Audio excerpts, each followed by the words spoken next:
कर ये पूरा विवाद शुरू होता है नरवणे जी के किताब से, और आप खुद जो है सो एक पहले आर्मी में भी रहे हुए हैं। आपको क्या लगता है, किताब पब्लिश नहीं भी हुई है, मामला संवेदनशील है, तो इस पर चर्चा मान जानी चाहिए सत्ता पक्ष को? लक्ष्मण, जय हिंद। जिस सामंजस्य से दुबे जी और पूजा जी ने आपस में एक दूसरे को समय दिया, मेरा आपसे निवेदन रहेगा, मुझे तकरीबन 5 मिनट चाहिए होंगे। कई सारे ऐसे इश्यूज है जिस पे बात करनी जरूरी है। एक साथ 5 मिनट नहीं दे सकता हूँ, एक साथ 2 मिनट ज्यादा मैं दे नहीं सकता हूँ। टेक्निकल हम लोग के मुश्किल होगा, फिर वो अच्छा टीवी नहीं सबसे पहले तो फिर मैं, ठीक है, मैं सबसे पहले बात करता हूँ किताब के ऊपर। जनरल साहब की जो किताब आई थी, या आई है, आई नहीं है, ये सवाल अलग है, इसको छोड़ देते हैं। फैक्ट ये है कि किताब अभी तक पब्लिश नहीं हुई है। मिनिस्ट्री ऑफ डिफेंस में सैंक्शन के लिए गई हुई है और वहां से अभी तक सैंक्शन मिला नहीं है। हालांकि कारवां ने इसके कुछ एक्सर्प्ट्स छापे हैं, तो मुझे लगता है कि सरकार को इन एक्सर्प्ट्स को ही एक पब्लिश्ड आइटम मान के लीडर ऑफ ऑपोजिशन को बोलने दे देना चाहिए था।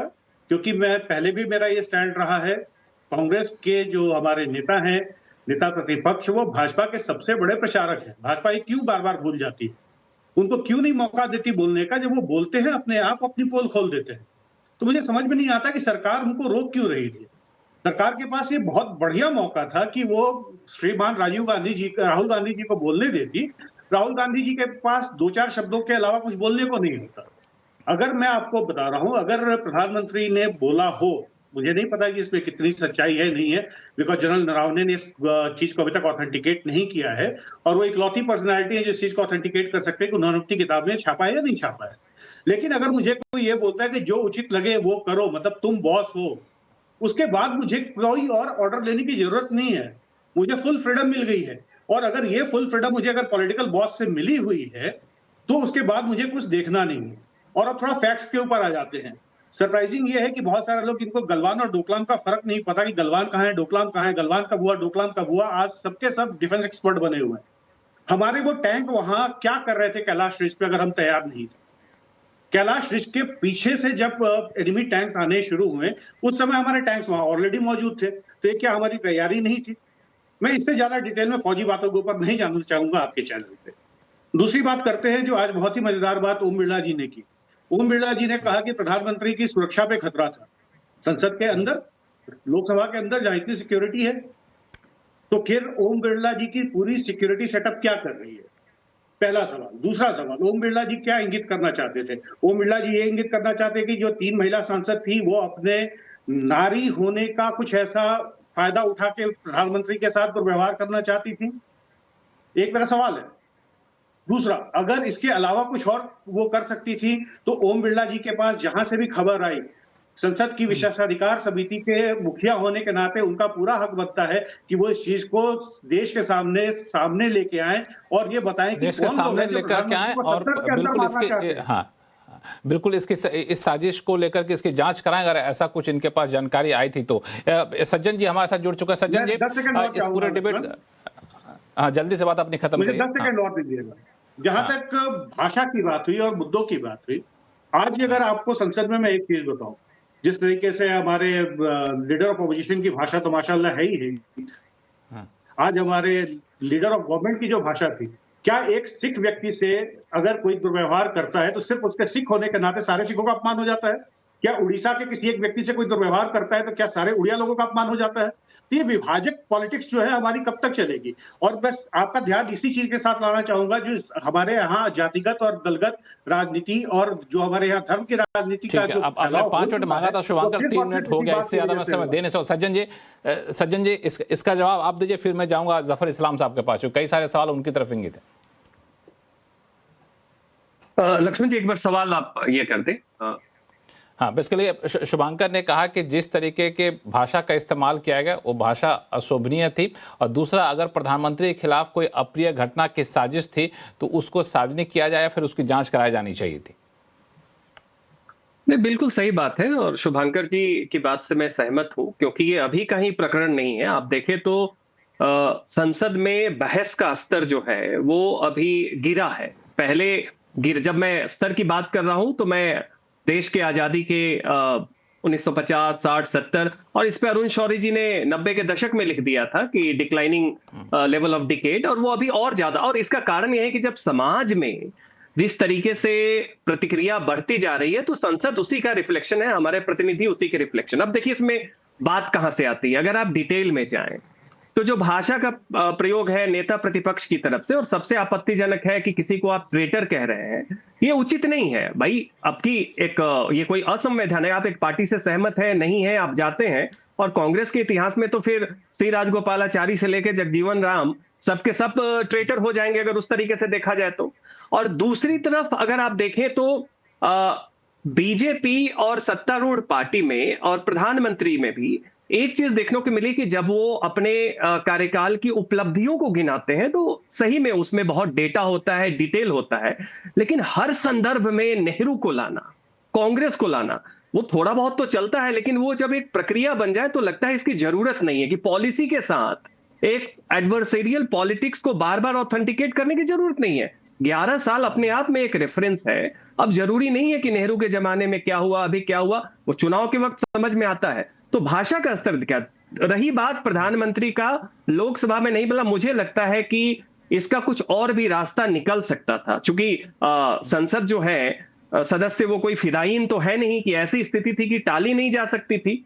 तो उस पे क्या विमर्श हुआ, हालांकि स्पीकर ने फैसला लिया है तो वो एक जिम्मेदार पद पे है, जिम्मेदार व्यक्ति, अनुभवी व्यक्ति हैं, और प्रधानमंत्री जब नहीं गए तो एक गंभीरता से विचार किया गया होगा। लेकिन क्या उसके अलावे कोई वैकल्पिक तरीका भी ढूंढा गया जिसके आधार पर यह तय लिया गया कि कोई रास्ता ही नहीं बचता है कि प्रधानमंत्री लोकसभा में आके भाषण हालांकि भाषण देने की कोशिश जो है, भले यहाँ पे राज्यसभा में भाषण दिए भी, लेकिन भाषण शुरू हुआ कि विपक्ष वहां से बायकॉट करके कांग्रेस के सांसद चले गए। बिल्कुल बायकॉट कर गया। बायकॉट कर, ये पहली बार नहीं हुआ, ये कई बार ऐसा हुआ कि विपक्ष लगातार मांग करता है कि प्रधानमंत्री भाषण दे, प्रधानमंत्री जब जवाब देना शुरू करते हैं तो विपक्ष वहां से निकल लेते हैं, फिर किस बात की अब डिमांड कर रहे हैं। लेकिन एक बात जो आपने कही, इसमें जफर इस्लाम साहब का जवाब चाहूंगा कि 11 साल से आप हैं, अब हर चीज की तुलना नेहरू युग से, इंदिरा गांधी युग से करने की जरूरत क्यों पड़ रही है। और दूसरा कि पिछले कई हफ्तों से मोदी तेरी कब्र खुदेगी वाला बात तो दबी रह गई, कभी एक जमाने में उठा था, महीनों पहले उठा था, अचानक से फिर उस चीज को ला करके बार बार दोहराना, क्या जरूरत पड़ गई इसकी? देखिए, दो चीजें हैं, कंपैरेटिव एनालिसिस तो होनी चाहिए।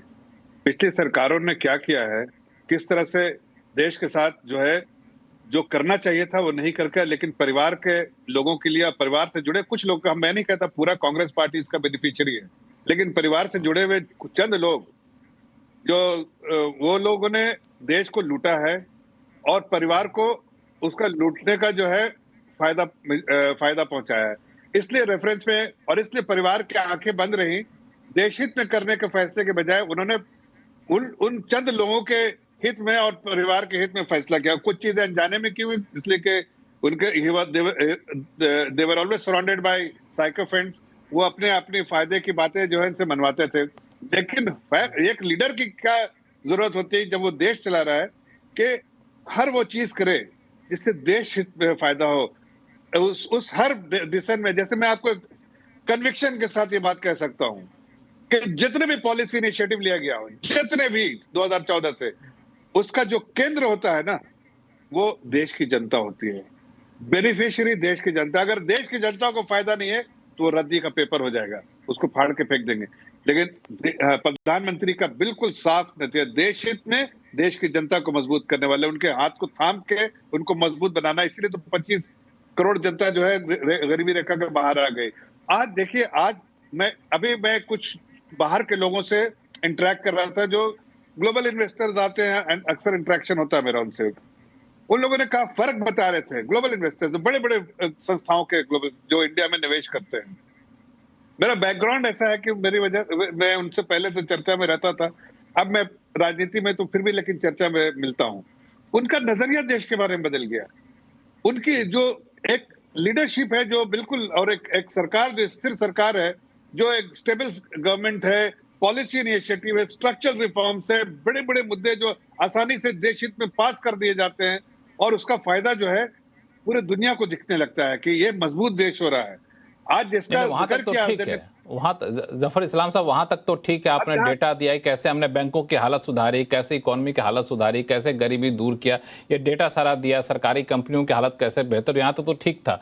लेकिन ये जो बात बार बार प्रधानमंत्री करीब 5 बार उन्होंने दोहराया होगा उस नारे को, जो कभी जेएनयू में या फिर कई जगहों पे नारे, दुख होता है। हाँ देखिए, दुख इस बात का होता है कि जब जब जब देश के प्रधानमंत्री के प्रति इस तरह की सोच होती है, आज कहीं ना कहीं उसी का नतीजा है कि प्रधानमंत्री जी को मजबूरन लोकसभा में नहीं बोलने के लिए बोलना पड़ा, इसलिए कि ओम बिरला जी ने कहा कि अप्रत्याशित घटना हो सकती थी, एक प्रिकॉशनरी मेजर है। तो ये आप सोचिए कि मोदी की कब्र कुड़ेगी और खोदेंगे, जो इस तरह की भाषा का इस्तेमाल होता है वो कितना सही है। मैं ये नहीं कहता कि देखिए ये इस बात का जिक्र किसी कॉन्टेक्स्ट में हुआ है, कोई आउट ऑफ कॉन्टेक्स्ट अगर ये बात नहीं होती इस तरह किसी कॉन्टेक्स्ट में हुआ।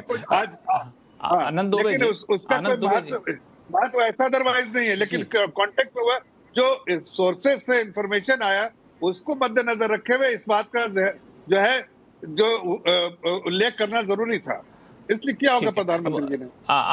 आनंद दुबे जी, क्या वाकई इतनी ज्यादा नफरत है क्या प्रधानमंत्री मोदी के खिलाफ कि उन्होंने बार बार कहा कि मोदी तेरी कब्र खुदेगी? ये नारा नहीं, ये नफरत है, ये कांग्रेस की भावना है, क्योंकि धारा 370 हटा दिया गया, पाकिस्तान में उनका आतंकियों को मार गिराया गया, इस वजह से नफरत फैली, इसलिए वो बार बार मोदी तेरी कब्र खुदेगी नारा नहीं, दरअसल वो भावना लेकर चल रहे हैं, ऐसा है क्या? बिल्कुल ऐसा नहीं है। अगर ऐसा कोई सोचता है तो उसकी सोच पर हमें तरस है। प्रधानमंत्री जी, मुख्यमंत्री जी, राज्यपाल जी, राष्ट्रपति, उपराष्ट्रपति, ये सब संवैधानिक पद हैं। ये कुर्सी बहुत बड़ी है, हमारे और आपके व्यक्तिगत झगड़ों से 1000 गुना बड़ी है।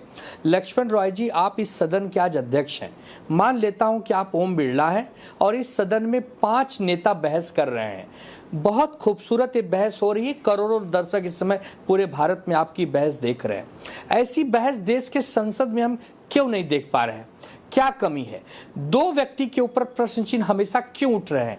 एक का नाम है ज्ञानेश कुमार, जो मुख्य चुनाव अधिकारी हैं, और दूसरे का नाम है ओम बिरला जी, जो कि सदन के अध्यक्ष हैं। अरे भैया, निष्पक्ष बनिए, 2 आंख लगाइए, एक आंख पक्ष को देखिए, एक आंख विपक्ष को देखिए, एक तरफा फैसला मत कीजिए। आप अपनी विश्वसनीयता रोज खो रहे हैं, और अगर ऐसे ही चलता रहा, ऐसे ही होता रहा, तो आपकी कुर्सी का जो संवैधानिक पद है वो धीरे धीरे कमजोर हो जाएगा। आपकी जिम्मेदारी है कि दोनों नेता प्रतिपक्ष और सरकार में बैठे लोगों को, एक तरफ से किरण रिजिजू, एक तरफ से राहुल गांधी जी, आओ बैठो, हम आपसे बात करेंगे, आपसे बात सुनेंगे, आपकी पीड़ा समझेंगे और आपको पूरा अवसर देंगे। राहुल जी जब बोले चुप हो जाओ, बैठ जाओ, प्रधानमंत्री जी जब बोले बोलिए बोलिए, बहुत बढ़िया, बोलिए बोलिए साहब, मैं तो आपका ही सेवक हूं। ये कौन सी राजनीति है? ज्ञानेश कुमार जी, हमारे लिए अलग नियम, एसआईआर के लिए अलग नियम, और जहां उनकी सरकार है उनके लिए अलग एसआईआर। ये सबसे ऊपर उठो, ये देश सभी का है। इस देश को छोटा मत करो कि ये उनका है, वो उनका, हम सबके हैं। नहीं कुछ तो नीतीश चाचा से सीखो। नीतीश चाचा कहते मैं सबका हूं, कम से कम उनको तो पालन करो, सबके बनो और प्रेम करो, दोनों तरफ से प्रेम हो। प्रेम ही अंत में, अंततः गत्वा प्रेम ही है लक्ष्मण भाई। दोनों तरफ के व्यक्तियों को समझना पड़ेगा। दोनों, एक नेता प्रतिपक्ष और एक प्रधानमंत्री जी। प्रधानमंत्री जी उम्र में बड़े हैं, अनुभव में बड़े हैं, वो गले लगाए राहुल गांधी जी को, उनके साथ चाय पिए, एक अच्छी तस्वीर देश के, दुनिया के सामने जाए, ताकि ट्रंप चचा भी सोचे अरे यार ये तो गजब का लोकतंत्र है, दिन भर तो ये लोग लड़ते थे, ऐसे करेंगे, लेकिन देखो आज कितना प्यार से हैं। अटल जी, नेहरू जी, गोपीनाथ मुंडे जी, विलासराव देशमुख, ये सब हुआ है इस देश में, हुआ है। इंदिरा जी, अटल जी ने चाय पिया है, दुर्गा कहा है, ये सब हुआ, ये सब हुआ। ये बुलाने पे चाय पीने भी जाइएगा, फोटो भी खिंचवाइएगा, तो नरवणे जी की किताब लेके जाइएगा, तो कैसे कोई एक्सेप्ट करेगा? वहां भी आप पॉलिटिकल चश्मे से देखेंगे इस मुलाकात को, कैसे कोई जाएगा? तो सामने वाला कोशिश तो करो, एक तरफा फैसला क्यों सुना रहे हो? कोशिश करो। पूजा त्रिपाठी, क्या वाकई कांग्रेस के अंदर इतनी ज्यादा नफरत है प्रधानमंत्री के खिलाफ कि मोदी तेरी कब्र खुदेगी नारा नहीं, भावना बन चुकी है आप लोगों की? लक्ष्मण जी, प्रधानमंत्री हमारे भी हैं, और जब आप कहते हैं राजनीतिक गरिमा और उसका, मैं बिल्कुल इस बात से सहमत हूं कि आप नेता प्रतिपक्ष को बोलने ही नहीं दे रहे हैं।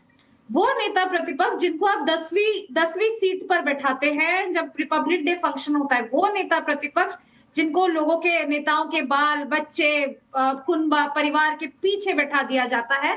तो आज अगर आपकी जो मक्कारी दिखती है ना, आपका जो चाल चरित्र दिखता है ना कि आप किस तरीके से, वो नेता प्रतिपक्ष है, एक बड़ा तबका ने उनको इलेक्ट किया है और वो देश का प्रतिनिधित्व करते हैं और वो आपके दुश्मन नहीं है। जब वो सवाल पूछते हैं, जब वो वही कहा ना, राहुल जी का तो मैं आपको बता रही हूँ, राहुल जी का तो कोई प्लान ही नहीं था ये बुक को लाने का। ये शुरुआत किसने की? ये शुरुआत की तेजस्वी सूर्या ने एक बहुत ही अभद्र भाषण देकर।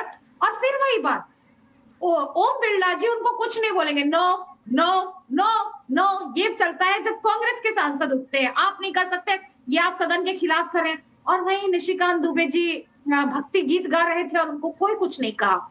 मेरा वही है, जब मोदी तेरी कबर खुदेगी, कि मैं भर्त्सना जितनी निंदा हो सके करती हूँ, पर अभी यूजीसी के खिलाफ, यूजीसी के नए नियमों के खिलाफ प्रोटेस्ट हुए थे जिसमें भारतीय जनता पार्टी समर्थित लोग ही कह रहे थे मोदी तेरी कबर खुदेगी। क्या मोदी जी का किसी को कहने से, क्या ऐसे कहने से क्या मोदी जी की कबर खुदेगी? मोदी जी शतायु हो, लेकिन कुछ तो राजनीतिक गरिमा का नेहरू जी को हर वक्त कोसना बंद करिए। नेहरू, इंदिरा, राजीव को कोसे बिना, परिवारवाद को कोसे बिना इनकी गाड़ी ही आगे नहीं बढ़ती। आप अभी भाषण पे वो देने आए थे ना, आप तो लोकसभा में पता नहीं कौन सी महिला आतंकवादी है, मैं तो कहती हूँ ओम बिरला को, उन तीनों सांसदों को निकाल के उनके खिलाफ एफआईआर करना चाहिए। हम सबको बताएं, हम सब मोदी जी की सुरक्षा के लिए चिंतित हैं कि भैया ऐसा कौन सी आतंकवादी सांसद जफर देश में चुनकर भेज दिया है। जफर इस्लाम साहब, देखिए मोदी जी को लेके कितनी ज्यादा आसक्ति, कितने ज्यादा प्रेम है कांग्रेस में, और आप लोग खामखा आप लोग कुछ से कुछ आरोप लगा रहे हैं, लेकिन